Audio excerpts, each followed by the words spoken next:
Aminado ang House Prosecution na hindi notarized ang affidavit ng self-confessed Davao Death Squad member na si Arturo Las Cañas na binasa sa ikawalong araw ng impeachment trial ni Vice President Sara Duterte. Kinwestiyon ng depensa ng pangalawang Pangulo ang paggamit nito ng prosekusyon at iginit na wala itong wet signature at hindi man lang notarized ang dokumento kaya't itinuturing lamang itong scrap of paper. Your Honor, this pertains to an affidavit of Arturo Las Cañas, and on page 186, Your Honor, of such affidavit, it appears that even the signature is not a wet signature. It's a printed copy, and there's a subscription and sworn to portion thereof, but it's not notarized at all. So this is a mere scrap of paper, Your Honor.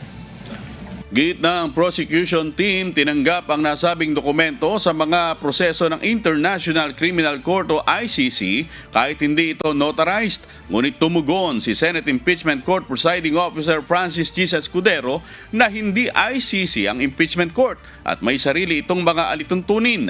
Binigyan din ni Senator Escudero na hindi maaaring gamiting patunay sa korte ang mga paratang sa affidavit at ginamit lamang ito upang ipaliwanag ang proseso ng investigasyon ng NBI.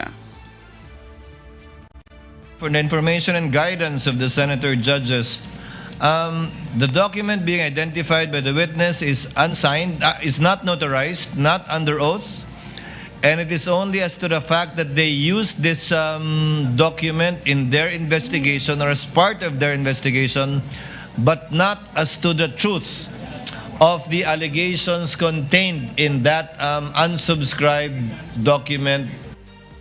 Pinuna rin ni Senator Judge Pia Cayetano ang pagmamarka at pagpapakita ng dokumento sa paglilitis at sinabing dapat naghain ang prosekusyon ng wastong testigo at maayos na dokumentasyon.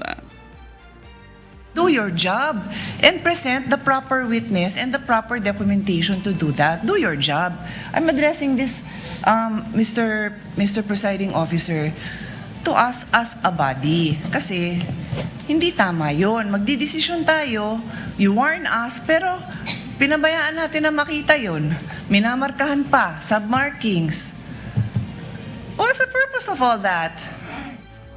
Dahil dito, pinatigil ni Senator Escudero ang pagbabasa ng karagdagang bahagi ng affidavit matapos anya maipaliwanag na ito ay bahagi lamang ng materyales na sinuri ng NBI.